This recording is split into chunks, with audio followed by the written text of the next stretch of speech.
This is Deep Rock Galactic. Deep Rock is a co-op PvE exploration FPS with looting, mining, and dwarves. But there is a lot more death than I expected. I saw this game a while back and thought it looked pretty neat, but I didn't really look into it much until recently. A few friends were talking about it, so I downloaded the game and hopped right into it.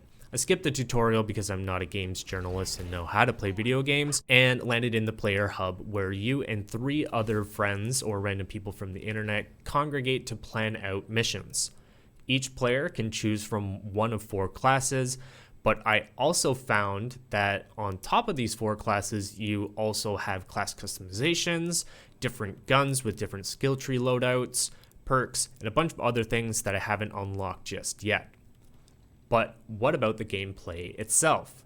Well, that's pretty damn cool too. Find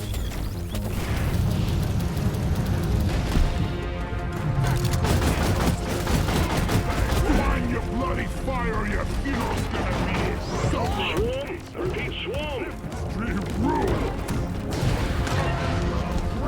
On the surface, or under in this scenario, the game is pretty simple.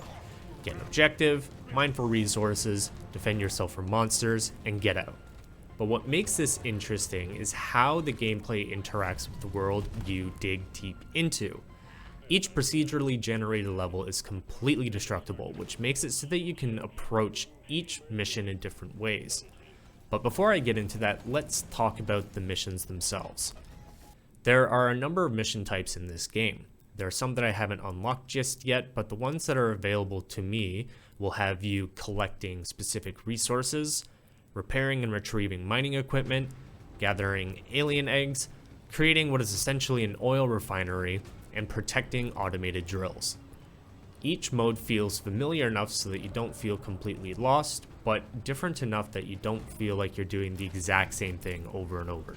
In addition, there is also seasonal missions and seasonal events that can occur in other missions. So what about the approach to each of these missions? Well, I decided to play the digger, and he has these cool digging gloves that can punch through walls and floors. So let's say the objective is there. Well, how do I get up there? I can't fly, but what I can do is I can use my digger gloves to create a path from the base of the wall and go straight up to whatever mineral or objective I'm trying to get to. In addition, if I start to feel a little lost, I have my Deep Rock scanner, which will show me where I need to go, which is very handy. Additionally, if the mission exit is 150 meters above me, I could either run back like some other classes, or I could just dig straight up. The ability to manipulate the terrain lets me find my own ways to finish a mission instead of following a set path each time. Oh, and this also applies to other classes as well. Well, they can't dig through walls as fast as I can with just their pickaxe. They have their own ways to traverse the environment. The scout can zoom around on a grapple hook, the heavy can make zip lines, and the engineer can make their own platforms. And when you have all of these going together in a party of 4, it's a lot of fun to see how everybody will traverse these new areas and how transformed it gets by the end of the mission. On the topic of multiplayer, I've played with friends and it's a lot of fun. Each mission allows you to change how difficult it is, which I do recommend because things can feel on the easier side with more people. Additionally, you can host or join public lobbies if you don't have any friends, which is fine enough, but there wasn't a ton of communication, so it just felt like I was playing with really smart NPCs. Alternatively, if you want to skip multiplayer altogether, yes, you can play solo, but it definitely doesn't feel as fun. In single player, the game provides you an NPC, which you can upgrade. The NPC can revive you, mine resources, and fight with you, and it is no pea shooter, which is definitely very handy. Now, let's talk about combat. The combat is your typical FPS stuff, but what makes it feel fun is the different modifications you can use on your guns, armor, and special weapons. This makes it feel more like something akin to Borderlands or Outriders in that you have different builds for different things. For example, my Cairo cannon can be built in a way that freezes enemies faster and has a perk that the frozen enemies can spontaneously shatter. This allows you to have a deeper connection to the class you are playing and can keep combat feeling fresh. There is also a passive perk system that lets you change up the gameplay even more. So let's talk enemy types. At first, I thought the enemy variation was kind of meh, just different versions of spider things with more or less health. Big whoop.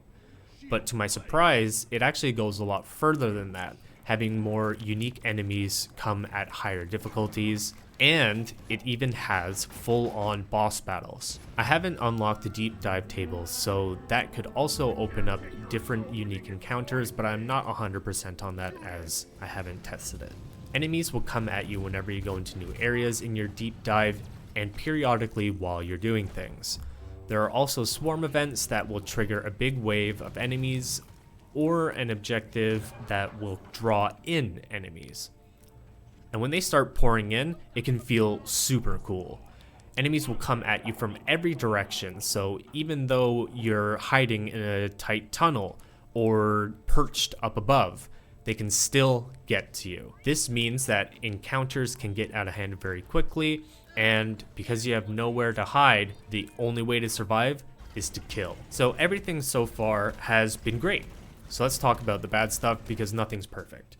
There is an issue with the multiplayer where if you join any lobby and for whatever reason you fail to join, it will kick you back into a loading screen like you have just left a multiplayer session, which I don't really understand why it does that. It can be a little annoying, but it's not a huge deal. One thing that really annoyed me is fall damage. Small enough jumps that you think won't damage you usually will, and anything above that can really hurt or just straight up kill you.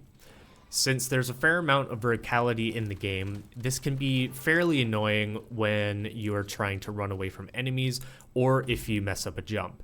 Health isn't necessarily plentiful, so missteps can feel a lot more devastating than they should. There is a perk that you can use as a oh shit button. By holding C, you'll be able to hover in mid-air, so if you time it properly, you won't hit the ground and die. This has saved me multiple times, but if you aren't using that perk, you're out of luck. There's also a minecart that follows the team during your missions, which you can use to deposit your minerals. Very handy, but it can be very annoying as well. So much so that the character quips in the game call out how the minecart is annoying. Deep Rock seriously need to invest in some better equipment. As for the quips, there are a lot of character lines that get shouted out periodically, which may get annoying on repeat playthroughs, but I didn't really find that to be the case, but your mileage may vary. Lastly, there are side objectives you have in each mission, which usually center around gathering some random resource, which can be kind of boring, but it can also be annoying due to the procedurally generated levels. If for some reason the earlier paths in the levels don't have this resource, it can feel like you're spending more time getting the side objective completed than you do getting the main objective completed. Now, this isn't really a huge deal because the side objective can be completely ignored, but personally, when I see multiple objectives, I want to complete them all, so the RNG aspect can be a little irritating. All of that aside, the game is fantastic. It's fun to just deep dive into a planet, see new spaces, strip them of the resources, kill aliens, get out and have a beer and buy some upgrades. So if any of this sounds interesting to you, the game is on sale right now on Steam for 11 Canadian dollars, which I think is an absolute steal for the amount of depth in this game. I completely recommend Deep Rock Galactic. Got a couple of beers for you guys. Hell yeah! Oh, This one's I on know what me. just happened. Thank you so much for watching. If you enjoyed, hit that like button and consider subscribing for more BigDorkEnergy content.